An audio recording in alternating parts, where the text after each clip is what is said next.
Since you were 6. And I've always been a track guy. My dad pushed me into track since I was 6. That was the first sport I started doing. And I became a basketball guy. I was always the point guard, and I thought that was my sport. I was happy. I was satisfied with that, and I didn't. I thought playing football would interfere with basketball. And my uncle and mom actually convinced me to play football my sophomore year. I was late to actual summer workouts. I got there, I think, the week before the game, and they were having a scrimmage. And they just threw me in a scrimmage. I had on some basketball shoes, and I ended up scoring a touchdown. And then the coach started me at corner. I mean, Kobe Bryant. I've always been a big Kobe Bryant fan since he got drafted in '96. And then obviously my uncle and mom, because he came from the same situation I was in, to being one of the best running backs to ever come out of Nebraska, and to play for the Green Bay Packers. So I definitely looked up to him and everything he did. And I knew that if he could do it, I could do something in my life too. Cool. So Mind Green is your uncle then, huh? Yeah. Okay. How's that work out? He pushes me, man. Every time, he kind of took me under his wing when he noticed that I had some talent and I could actually play at a college level. He took me under his wing and started to train me, get me ready, to get my mind ready for things to come. It was definitely hard to stay on track. There's all the people I grew up with, all my friends. Some of them was doing stuff that what they weren't supposed to be doing, and I used sports is kind of like my outlet from everything, and it actually kept me focused and kept me grounded throughout my whole time in high school. My mom passed when I was little, obviously, so that I think that was like a major turning point in my life where some decisions had to be made. And I always say that my brothers were 10 times more athletic than me, and I think that circumstance kind of messed with their minds, and they kind of just gave up on everything. And I really think it affected them hard, and I took my mom passing in a different way. Like, I just wanted to make her proud, and then I made a lot of promises. I set a lot of goals when that happened, and so far I'm accomplishing all those goals. Yeah, my oldest brother, who's actually my stepbrother, was probably one of the biggest motivators in my life. He always kept me focused. He's 10 times bigger than me, so if I got out of hand, he beat me up. And this was all. I mean, he still tries to.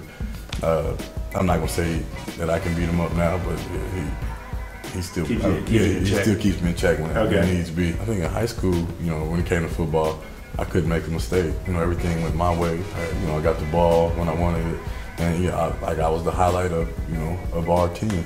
You get to college, you got a lot of different players, a lot of different talent, and I think I went through a lot of things that kind of prepared me for the NFL. Had some bad games, was really under a telescope there, and I felt like being an in-state kid, everybody had high expectations of me, and the games where I didn't perform to the best of my ability, I kind of got the hammer a little bit worse than some other people did. I grew stronger mentally from it, so I think it just made me an all-around better player. I'm a competitor, so wherever I go, I'm going to compete. And I let every coach know that, at the combine, wherever you put me at, I'm not going to be satisfied with just being on the practice squad or something. I'm actually trying to compete for a starting spot. So, that's just my mentality. Getting a lot of phone calls before, the actual, draft day. And, it was all confusing because teams were telling me if I was still here in this round, they was going to pick me up. And then, when the draft came, they didn't pick me up. So I'm just like, I'm getting more and more frustrated. And eventually I got the call, and by the time I got the call, it was like the 5th round. Everybody was telling me they was gonna pick me up in the 3rd round. I was pissed. So I got the call. It was like none of that mattered anymore. I was like just happy to be drafted. I just seen a lot of people, like you said, a lot of people early in the interview, a lot of people criticized me, but then I think they had to pay their respects to me after I got drafted. A lot of people said I wouldn't get drafted at all, and then you noticed that. I noticed that a lot of people was like, oh well. I guess I can't hate on him because he got drafted. So you gotta show your respect, man. Female-wise, we're talking about all this stuff. What's been the reaction? I mean, tell us just like any, a few of the crazy things that people have came at you with, or female-wise, as far as since the draft. I'm sure I can only imagine. Like I said, from start, I'm sure it wasn't easy.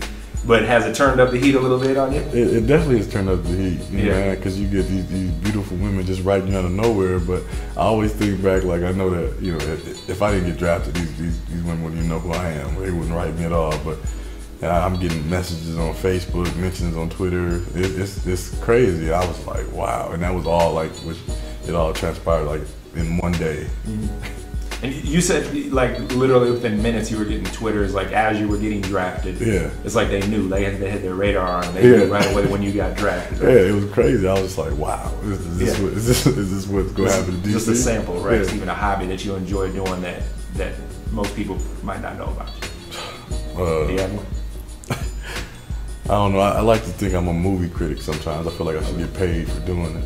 Sometimes I'm completely off, and sometimes I'm dead on. The last movie I got correct was Sucker Punch, and Sucker Punch it had a lot of high expectations, and I went in the movie and it was a lot of action, but the plot was terrible. And I just said the plot's terrible. I said I give this movie maybe 2 stars. Right. I said the action was real dope though. And then the critics came out with they released it. They gave it 1.5 stars and said the plot was just hideous. And I was like, hey, right on target. Last couple years, what's like the movie for you? Man, Gladiator. Gladiator. That's my all-time favorite movie. Every time I watch that movie, I get chilled. Okay, cool. I think later on that season it was the bowl game, and we played Arizona, and I know our offense that took a lot of criticism that year, and just they saying that we were very unproductive, and we came out in that game on fire. And Zachary threw me a bomb in the end zone, and it was like a 70-yard pass, and I ended up just getting to the end zone and not even thinking about what I'm doing, because usually I'm a guy who just tosses the ball back to the ref, but this time I slammed the ball down and I flexed in the end zone, which I think kind of set it up for the next season, and I just screamed at the top of my lungs and just let it all out, and it's just like I just let everything out that I held back inside for the whole season. I look forward to practicing against D'Angelo Hall. I feel like, he's one of the top corners in the NFL, and I know practicing against Prince all throughout college has made me better. So now I get to practice with one of the top corners in the NFL, and I know it's going to make me better. Absolutely. I've always, whether I was going to play football or not, wanted to do something that involved kids and starting a youth center, because I feel like the Boys and Girls Club helped me through so much growing up, and I know at times we couldn't go because we didn't have the money to pay for the membership.